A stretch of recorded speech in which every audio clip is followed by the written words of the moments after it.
All right, question number 3. We have 3 parts. We want to determine whether the events E and F are independent and then justify the answer. So part A, we have a person having a high GPA is E, and then event F, the same person having a heavy reader, the same person being a heavy reader of assigned course material.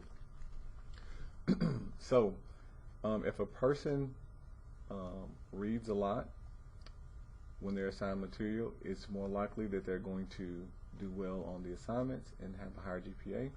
So I would definitely say that these two events are dependent. They can definitely affect one another.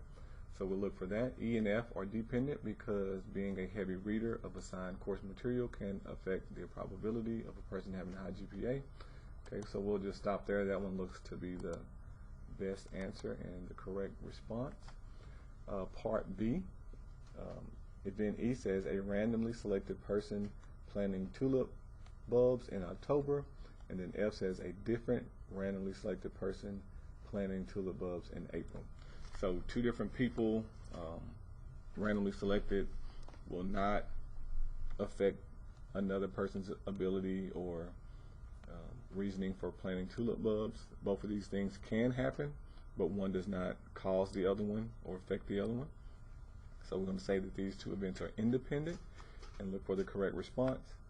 So A says E can affect the probability of F because the people were randomly selected. No, we're going to say they can't. E cannot affect F because person 1 planting bulbs in October could never occur. It could, so we're going to get rid of that one. E can affect, and we're going to say no, they don't affect because they're independent. So D, E cannot affect F and vice versa because the people were randomly selected.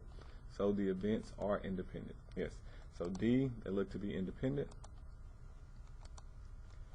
All right, and then part 3. E is the rapid spread of a cocoa plant disease, and F, the price of chocolate. So cocoa is the plant used to make chocolate, so if we're losing those plants, it's definitely going to affect the price of chocolate, almost like supply and demand. So we're going to say that these are dependent events and look for the correct response. So the rapid spread of a cocoa plant disease could affect the price of chocolate. So E and F are dependent. That looks good.